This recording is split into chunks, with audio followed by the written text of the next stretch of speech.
नमस्कार, मैं एस्ट्रोलॉजर चंद्र प्रकाश वर्मा 27 नक्षत्र में आप सभी का बहुत बहुत स्वागत करता हूं। आज हम एक स्त्री की जन्म पत्रिका पर विश्लेषण करने वाले हैं। आज हम उस जन्म पत्रिका पर यह देखेंगे कि वैवाहिक स्थिति क्या है। आइए आगे चलते हैं। तो यहां पर एक जन्मपत्रिका है। इससे पहले बताना चाहूंगा कि यह जन्मपत्रिका एक स्त्री की है जिनका जन्म समय और जन्म तिथि यहां पर अंकित है 14/10/1994 रात्रि में 8:50 पर अमेठी उत्तर प्रदेश में इनका जन्म हुआ है। और कुछ दिन पहले ही मेरे लाइव प्रोग्राम में, यूट्यूब के लाइव प्रोग्राम में यह जन्मपत्रिका की डिटेल्स आई थी और उन्होंने प्रश्न पूछा था वैवाहिक स्थिति के बारे में। इनका विवाह हो चुका है, उसमें कुछ समस्याएं चल रही हैं, ऐसा इन्होंने बताया है। तो आइए जन्मपत्रिका के माध्यम से यह देखने का प्रयत्न करते हैं कि क्या स्थिति है, इस कुंडली में ग्रहों की क्या स्थिति है, वैवाहिक जीवन को क्या दिखा रही है जन्मपत्रिका। तो इस जन्म डिटेल्स के अनुसार यहां पर एक जन्मपत्रिका, ये लग्न पत्रिका है, लग्न कुंडली है, बनी हुई है। 3 नंबर की राशि लग्न में है, अर्थात मिथुन लग्न की जन्मपत्रिका है। कोई भी जन्मपत्रिका हो, कोई भी प्रश्न हो, तो आपको उस जन्मपत्रिका में एक सरसरी निगाह से सभी चीजों को देख लेना है, उसके पश्चात ही मुख्य प्रश्न बनाना है। तो आइए देखते हैं। इस जन्मपत्रिका में प्रथम भाव में 3 नंबर राशि है। 3 नंबर राशि होती है मिथुन राशि, जिसके स्वामी होते हैं बुध। तो लग्नेश हुए बुध, मिथुन लग्न की पत्रिका है। और बुध कहां विराजमान है? बुध लग्नेश होकर पंचम भाव में विराजमान है। अब राशि कौन सी है? तो उसके लिए चंद्रमा की स्थिति को देखिए कि जन्मपत्रिका में चंद्रमा कहाँ है। तो हम देख रहे हैं कि इस जन्मपत्रिका में चंद्रमा 11 नंबर की राशि में नवम भाव में बैठे हुए हैं चंद्रमा। तो 11 नंबर की राशि में चंद्रमा है, अर्थात कुंभ राशि है। तो इस जातक, इस जातिका की जन्मपत्रिका के अनुसार हम बोल सकते हैं कि यह मिथुन लग्न और कुंभ राशि की जन्मपत्रिका है। अब क्योंकि लग्नेश हुए बुध बैठे हुए हैं पंचम भाव में, बुध 11 अंश के हैं। सूर्य की स्थिति को भी देख लीजिए। सूर्य चतुर्थ भाव में है, स्वामी है तृतीय भाव के, तृतीय भाव के स्वामी सूर्य चतुर्थ भाव में है। और सूर्य की स्थिति को देखें तो 27 अंश के हैं। सूर्य 27 अंश के हैं और बुध 11 अंश के हैं। तो इस प्रकार से बुध ग्रह सूर्य के काफी नजदीक हैं और सूर्य ग्रह से अस्त है। बुध अस्त है इस जन्मपत्रिका में, लग्नेश अस्त हैं। आगे देखते हैं। मंगल को देखिए। मंगल द्वितीय भाव में विराजमान है। मंगल षष्ठ भाव के स्वामी हैं, साथ ही साथ एकादश के भी स्वामी हैं। और 4 नंबर की राशि द्वितीय भाव में विराजमान है। 4 नंबर की राशि अर्थात कर्क राशि में मंगल नीच के होते हैं, इसलिए मंगल यहाँ पर नीच के हैं। आपकी सुविधा के लिए मैंने यहाँ पर एरो मार्क नीचे की ओर बना रखा है ताकि आपको पता चल सके कि यह नीच राशि को प्रदर्शित किया गया है। आगे देखिए, यहाँ पर जो पंचम भाव है, यहाँ पर 4 ग्रह बैठे हुए हैं। राहु, बुध, गुरु और शुक्र, 4 ग्रह बैठे हुए हैं। कौन कौन से? राहु, बुध, गुरु और शुक्र। बुध लग्नेश है, हमने अभी बात कर ली थी। गुरु कहां से आए हैं, किन भावों के स्वामी हैं? तो गुरु सप्तम भाव और 10वें भाव के स्वामी हैं, क्योंकि 9 नंबर और 12 नंबर राशि गुरु की होती है। तो यहां पर सप्तमेश और दशमेश गुरु पंचम भाव में विराजमान है। शुक्र की बात करें तो शुक्र 7 नंबर की राशि में है। शुक्र तुला राशि में है। तुला राशि में शुक्र स्वराशिस्थ होते हैं, अपनी ही राशि में बैठे हुए हैं। साथ में 2 नंबर की राशि जो कि द्वादश भाव में है, उसके स्वामी भी हैं शुक्र। आगे देखते हैं। 9वें भाव में शनि और चंद्र बैठे हुए हैं। शनि अपनी ही राशि में है, 11 नंबर की राशि में, जो कि कुंभ राशि है। चंद्रमा यहाँ विराजमान है। चंद्रमा द्वितीय भाव के स्वामी हैं और यहाँ पर शनि के साथ एक नवम भाव में विराजमान है। केतु बैठे हुए हैं एकादश भाव में, मंगल की मेष राशि में बैठे हुए हैं। तो इस प्रकार से हमने सरसरी निगाह से देख लिया, कोई और ग्रह सूर्य से अस्त भी नहीं है, अंश सभी के लिखे हुए हैं। यहाँ पर कोई भी ग्रह सूर्य के अधिक नजदीक जाता है तो वह अस्त हो जाता है। तो इस जनपत्रिका में बुध ही सूर्य के अत्यधिक नजदीक है, इसलिए वे अस्त हैं, और मंगल नीच राशि के हैं। अब हम अपने मुख्य प्रश्न पर आते हैं, क्योंकि हमने एक प्रथम दृष्टि डाल ली है इस जनपत्रिका पर। एक चीज और बताना चाहूंगा कि वर्तमान में जो महादशा चल रही है वह गुरु की चल रही है। 11/9/2014 से 11/9/2030 तक गुरु की महादशा है। अंतरदशा जो चल रही है वह शुक्र की चल रही है वर्तमान में। 24/7/2022 से शुक्र की अंतरदशा शुरू हुई है, यह 24 मार्च 2025 तक रहेगी। और शुक्र की अंतरदशा के बाद फिर सूर्य की अंतरदशा आएगी, जो कि 24 मार्च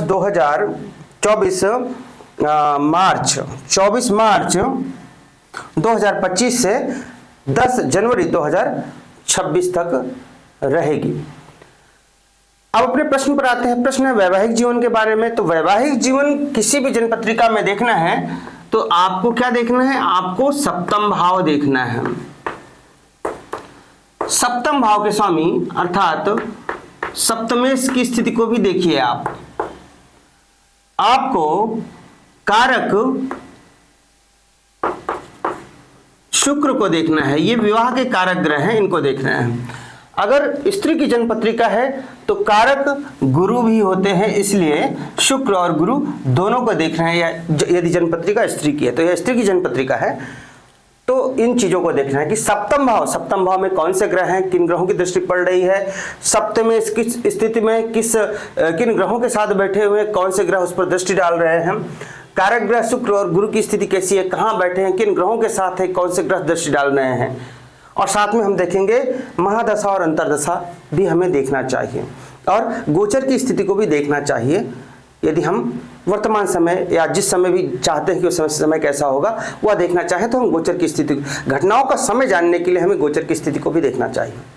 तो आइए एक दृष्टि डाल लेते हैं इस जनपत्रिका पर, वैवाहिक दृष्टिकोण से। तो सप्तम भाव सप्तमेश कारक शुक्र और गुरु की स्थिति को देखेंगे, क्योंकि प्रश्न ही है वैवाहिक जीवन का। तो सप्तम भाव में आइए। सप्तम भाव यह है जो कि विवाह का भाव है। यहाँ पर 9 नंबर राशि लिखी हुई है। 9 नंबर राशि होती है धनु राशि। धनु राशि के स्वामी होते हैं गुरु। गुरु की स्थिति क्या है, सप्तमेश गुरु बैठे हुए हैं पंचम भाव में,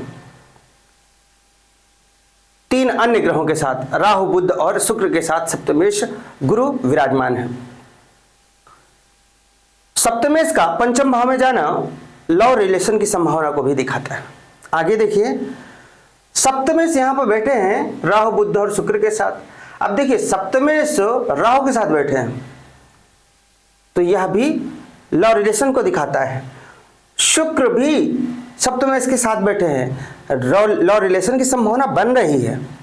और देखिए राहु और शुक्र का एक साथ बैठना यह लव रिलेशन की संभावना को और अधिक मजबूत कर देता है। साथ में देखिए यहाँ पर बुध विराजमान है जो कि लग्नेश हैं, तो लग्नेश सप्तमेश के साथ बैठे हैं, साथ में राहु और शुक्र भी हैं। तो ऐसी संभावना दिख रही है कि हो सकता है इस जातिका का लव रिलेशन रहा हो या लव मैरिज हो। लव मैरिज की संभावना अत्यधिक दिख रही है। लव मैरिज क्या, लव रिलेशन ही लव मैरिज में कन्वर्ट हो जाते हैं।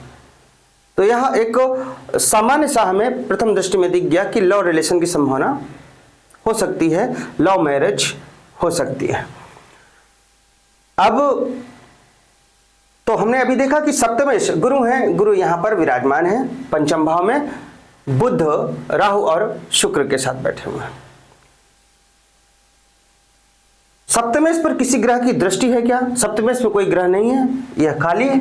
सप्तमेश पर सप्तम भाव में कोई ग्रह है क्या? सप्तम भाव में कोई ग्रह नहीं है। सप्तम भाव पर किसी ग्रह की दृष्टि है क्या? जी, सप्तम भाव में केतु दृष्टि डाल रहे हैं, अपनी 9वीं दृष्टि डाल रहे हैं। सप्तम भाव में केतु की 9वीं दृष्टि पड़ रही है, और केतु एक पाप ग्रह है, क्रूर ग्रह है, विच्छेदात्मक ग्रह है। तो केतु की सप्तम दृष्टि का केतु की नवम दृष्टि का सप्तम भाव में पड़ना अच्छी बात नहीं है। केतु अपनी सप्तम दृष्टि पंचम भाव पर डाल रहे हैं और पंचम भाव में सप्तमेश गुरु बैठे हुए हैं, तो सप्तम और सप्तमेश दोनों को केतु प्रभावित कर रहे हैं, यह अच्छी बात नहीं है। अब देखिए जो सप्तमेश है यहां पर वे किन ग्रहों के साथ है? राहु के साथ विराजमान है। सप्तमेश राहु के साथ विराजमान है। राहु एक क्रूर ग्रह है, जैसे कि मैंने आपको बताया, एक क्रूर ग्रह है, एक पाप ग्रह है राहु। तो राहु का गुरु पर प्रभाव पड़ रहा है और गुरु सप्तमेश से, यह अच्छी बात नहीं है। वैवाहिक जीवन में समस्या क्रिएट कर सकते हैं ये। और राहु और गुरु वैसे भी गुरु चांडाल दोष का निर्माण करते हैं। तो सप्तमेश गुरु पर राहु का भी प्रभाव है, केतु का भी प्रभाव है। गुरु राहु और केतु के अक्ष में है। और देखिए मंगल, ये जो मंगल ग्रह हैं ये नीच राशि के हैं, कर्क राशि में मंगल नीच राशि के होते हैं और यहां से ये अपनी चौथी दृष्टि यहां पर डाल रहे हैं। देखिए यहां मंगल है 1 2 3 4, चौथी दृष्टि मंगल पंचम भाव में डाल रहे हैं जहां पर सप्तमेश गुरु बैठे हुए हैं। तो नीच के मंगल सप्तमेश गुरु को प्रभावित करें। गुरु पहले से ही राहु से पीड़ित हैं, केतु से पीड़ित हैं और इन पर मंगल की दृष्टि। आपको बताना चाहूंगा मंगल और शनि ऐसे ग्रह हैं कि यदि कोई भी भाव, कोई भी ग्रह किसी अशुभ स्थिति में हो, पीड़ित हो, तो उसको ये और खराब कर देते हैं। तो एक तो नीच राशि के मंगल हैं, ऊपर से अपनी चतुर्थ दृष्टि डाल रहे हैं सप्तमेश गुरु पर, गुरु की स्थिति को और खराब कर रहे हैं यहां पर। साथ में देखिए गुरु विवाह के कारक हैं, तो विवाह के कारक गुरु भी यहां पर एक तो केतु से दृष्टि पा रहे हैं, दूसरा मंगल से दृष्टि पा रहे हैं, यह अच्छी बात नहीं है। शुक्र यह भी विवाह के कारक हैं, तो शुक्र भी यहां पर राहु और केतु के अक्ष में है। हालांकि शुक्र स्वराशिस्थ हैं लेकिन राहु और केतु से प्रभावित हैं। साथ ही साथ शुक्र पर भी नीच के मंगल अपनी दृष्टि डाल रहे हैं, तो यह भी अच्छी बात नहीं है। तो हमने देखा कि कारक गुरु, कारक शुक्र, सप्तमेश गुरु और इन सब पर सप्तमेश गुरु, कारक शुक्र और कारक गुरु, ये तीनों राहु और केतु से प्रभावित हैं। शुक्र और गुरु मंगल से प्रभावित हैं। सप्तम भाव केतु से प्रभावित है। तो हम देख रहे हैं कि विवाह संबंधित जो भी घटक हैं, विवाह संबंधित जो भी बिंदु हैं, जो भी चीजें हैं विवाह से संबंधित, चाहे वो सप्तम भाव हो, सप्तमेश हो, चाहे कारक गुरु और शुक्र हो, सभी कहीं ना कहीं राहु केतु के अक्ष में पड़ रहे हैं, राहु केतु से प्रभावित हो रहे हैं और नीच के मंगल भी अपनी दृष्टि डाल रहे हैं। और देखिए मंगल कहां से आए हैं? नीच के हैं, लेकिन मंगल आए कहां से? मंगल को कौन सा भाव मिला है? षष्ठ भाव मिला है। 8 नंबर राशि जो कि षष्ठ भाव में है, मंगल इसके स्वामी है। तो षष्ठे से मंगल, षष्ठ भाव संघर्ष का भाव है। मंगल की दृष्टि पड़ना, जो कि मंगल षष्ठे से, उनकी दृष्टि सप्तमेश गुरु, कारक शुक्र और गुरु पर पड़ना, साथ में लग्नेश बुध पर भी पड़ना, लग्नेश बुध पर भी पड़ना वैवाहिक जीवन में संघर्ष की स्थिति को दिखाता है। और वर्तमान में देखिए शनि, जन्मपत्रिका में भी देखिए शनि और चंद्र की युति बन रही है। यहां पर विश्व योग का तो वैसे भी निर्माण हो रहा है, परंतु हमें वैवाहिक जीवन के हिसाब से देखना है। तो वर्तमान में शनि कुंभ राशि में ही गोचर कर रहे हैं, अर्थात 11 नंबर की राशि में गोचर कर रहे हैं और यहीं पर चंद्रमा है। तो इस जातिका को वर्तमान में शनि की 7.5 चल रही है। 3 साल पहले से शनि की 7.5 शुरू हुई है। लगभग 6 महीना पहले शनि इस राशि में विचरण करने के लिए आए हैं और उससे पहले जब मकर राशि में शनि थे, जब यहां से प्रारंभ किए होंगे तो 2.5 साल 7.5 बीत चुकी है और 6 महीने यानी 3 साल 7.5 की बीत चुकी है। तो लगभग 3 साल पहले से देखा जाए तो वैवाहिक जीवन में स्थितियां या इनके जीवन में स्थितियां खराब रही होंगी। शनि की 7.5 हर एक क्षेत्र को प्रभावित करती है। तो यहाँ पर वैवाहिक स्थिति ही नहीं, जीवन का हर पहलू शनि की 7.5 से इनका प्रभावित हुआ होगा 3 साल पहले से। तो अभी शनि की 7.5 चल रही है, जिसमें से 3 साल बीत चुके हैं। अभी 2 साल इस नवम भाव में जब तक, यानी कि नवम भाव कह लीजिए, आप कह लीजिए कि कुंभ राशि में जब तक शनि है, गोचर के शनि, तो 2 साल यहाँ, उसके बाद अगली राशि में जाएंगे जब शनि मीन राशि में, तो 2.5 साल वहां, तो लगभग 4.5 साल तो शनि की 7.5 इन पर रहनी है। और महादशा देखिए किसकी चल रही है, गुरु की चल रही है।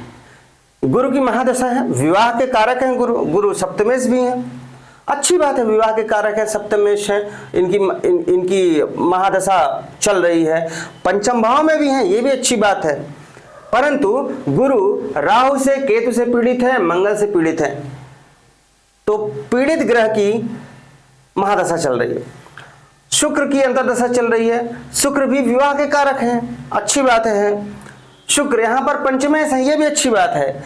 परंतु शुक्र राहु और केतु से पीड़ित है, मंगल से पीड़ित है, इसलिए अच्छी बात होते हुए भी वह खराब हो गई है। महादशा और अंतर्दशा तो अच्छे ग्रहों की है, शुभ ग्रहों की चल रही है, लेकिन राहु, केतु और मंगल से पीड़ित होने की वजह से यह समय वैवाहिक दृष्टिकोण से तो बिल्कुल ही अच्छा नहीं चल रहा है। और अब देखिए स्थितियां कब सुधरने की संभावना है। स्थितियां तब सुधरेंगी जब शुक्र की अंतर्दशा पूर्ण हो जाएगी और अगली अंतर्दशा सूर्य की प्रारंभ होगी। सूर्य की अंतर्दशा देखिए, सूर्य यहां पर परिश्रम भाव के स्वामी हैं और चतुर्थ भाव में विराजमान हैं। तब जब सूर्य की अंतर्दशा प्रारंभ होगी, तब वर्तमान स्थितियां जो इनके जीवन में चल रही हैं, गुरु और शुक्र दोनों विवाह के कारक हैं और इस समय पीड़ित होकर इन्हीं की महादशा अंतर्दशा चल रही है, तो इस जातिका के वैवाहिक जीवन में काफी भूकंप आया हुआ है। जब यह महादशा और अंतर्दशा टूटेगी, अर्थात गुरु की महादशा है, शुक्र की अंतर्दशा पूर्ण हो जाएगी और सूर्य की अंतर्दशा चलेगी, उस समय स्थितियों में सुधार की संभावना बनती है। वैसे देखा जाए तो शनि यहां पर है अभी, शनि जब आगे जाएंगे 2 साल के बाद अगली राशि में जाएंगे, तब भी समस्याएं आएंगी। कैसे? उस समय चल रही होगी सूर्य की अंतर्दशा और सूर्य की अंतर्दशा चल रही होगी और गोचर के शनि यहां पर होंगे, अपनी सप्तम दृष्टि डालेंगे। सूर्य और शनि आपस में शत्रुवत हैं, तो समस्याएं तो तब भी होंगी, परंतु कम होंगी। फिर बताना चाहूंगा, शनि भी विच्छेदात्मक ग्रह हैं। उसके बाद देखिए, जब 2 साल इधर और 2.5 साल इधर, 4.5 साल हो गए। 4.5 साल के बाद शनि जब यहां पे गोचर करेंगे, तब ये अपनी गोचर के शनि सप्तम दृष्टि डालेंगे शुक्र और गुरु पर, जो विवाह के कारक हैं। गुरु सप्तमेश भी हैं, नीच के मंगल की भी दृष्टि पड़ेगी। तो यह 4.5 साल के बाद का जो समय है, वह वैवाहिक दृष्टिकोण से बिल्कुल भी अच्छा नहीं होगा। तो जो विवाह की स्थिति अभी चल रही है, खराब चल रही है, वैवाहिक स्थिति अच्छी नहीं चल रही इनके जीवन में, वह गुरु और शुक्र की महादशा अंतर्दशा की वजह से है। और गुरु शुक्र मंगल राहु और केतु से पीड़ित है, सप्तमेश भी केतु से पीड़ित है और ऊपर से शनि की 7.5 चल रही है।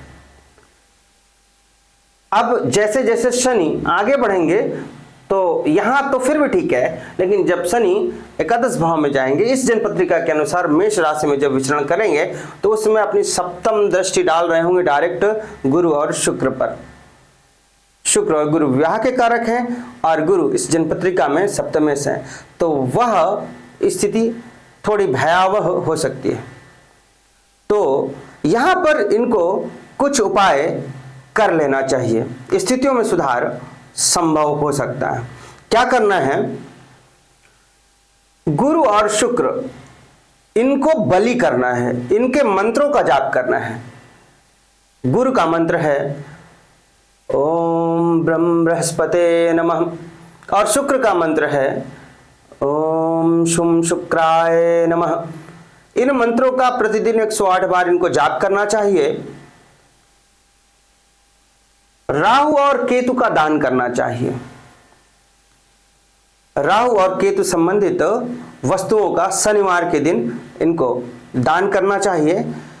मंगल की भी पीड़ा इनको मिल रही है तो मंगल अर्थात मंगल से संबंधित इनको हनुमान जी की आराधना शुरू कर देनी चाहिए। हनुमान जी की आराधना शुरू कर देनी चाहिए और शिवलिंग पर जल भी चढ़ाना चाहिए। ऑलरेडी शनि की 7.5 चल रही है, चंद्रमा पीड़ित है। आप चंद्रमा की स्थिति को देखें तो चंद्रमा यहां पर 3 अंश के हैं। चंद्रमा में वैसे भी बल नहीं है, ऊपर से शनि के साथ विषयों का निर्माण कर रहे हैं और नीच के मंगल की अष्टम दृष्टि भी पड़ रही है इन पर। तो चंद्रमा मन है, मन को मजबूत होना बहुत आवश्यक है यहां पर। और 7.5 में फंसे हुए हैं चंद्रमा। शिवलिंग पर जल चढ़ाएं ओम नमः शिवाय मंत्र का जाप करते हुए और हनुमान जी की आराधना अवश्य करें। गुरु और शुक्र आप देखें तो गुरु और शुक्र 24 अंश के हैं, इनमें अधिक बल नहीं है। इनको बल देने के लिए मैंने बताया इनके मंत्रों का जाप आप शुरू कर सकते हैं। राहु और केतु की शांति आप करा लें तो अति उत्तम, या राहु और केतु से संबंधित चीजों का आप दान करना शुरू करें। हर शनिवार कुत्ते को रोटियां खिलाएं। और राहु और केतु के उपाय के लिए एक और अच्छी बात है कि आप बुधवार के दिन गणेश जी को दूर्वा अर्पित करें। दूर्वा अर्थात दूब, यह एक प्रकार की घास होती है, यह गणेश जी को अत्यंत प्रिय है। बुधवार के दिन अवश्य अर्पित करें, नित्य अर्पित करें तो अति उत्तम। शिवलिंग पर तो रोज जल चढ़ाना ही है आपको। हनुमान चालीसा का रोज पाठ करें। ये जो मैंने 4-5 उपाय बताए हैं आप यह करें तो संभावना बनती है कि जो वर्तमान स्थिति है उसमें सुधार हो। एक बात और कहना चाहूंगा, देखिए यहां पर नीच के मंगल वाणी वाले घर में है, परिवार वाले घर में है। ये आपको गुस्सा अत्यधिक दे रहे होंगे और वाणी आपकी कठोर हो गई होगी। दूसरी बात, वाणी के घर में नीच के मंगल और यहां से चतुर्दृष्टि से वाणी के कारक बुध को भी प्रभावित कर रहे हैं। तो आप अपनी वाणी पर कंट्रोल रखें, यह आपके रिश्तों को और भी खराब कर सकता है। तो इस प्रकार से आज हमने इस जनपत्रिका का यहां पर विश्लेषण करने का प्रयत्न किया। यह एक स्त्री की जनपत्रिका थी और हमें देखना था वैवाहिक स्थिति कैसी है और कुछ सुधार की संभावना है क्या। इस पर हमने विस्तार पूर्वक परंतु संक्षिप्त में चर्चा करने का प्रयत्न किया है। किसी भी कुंडली को विश्लेषण करने के लिए हमें अन्य वर्ग कुंडलियों का भी अध्ययन करना चाहिए, लेकिन यहां पर समय के अभाव में यह सब और वीडियो काफी लंबा हो जाएगा। इन सब की वजह से सिर्फ हम लग्न पत्रिका के अनुसार इन चीजों का वर्णन कर रहे हैं। तो आशा करता हूं यह आपको पसंद आया होगा। आप हमारे चैनल को लाइक, शेयर और सब्सक्राइब अवश्य करें। जो लोग कुंडली विश्लेषण कराना चाहते हैं वे स्क्रीन में और डिस्क्रिप्शन में दिए गए कॉन्टैक्ट नंबर पर संपर्क करके अपना अपॉइंटमेंट बुक कर सकते हैं। तो आज के लिए बस इतना ही। नमस्कार।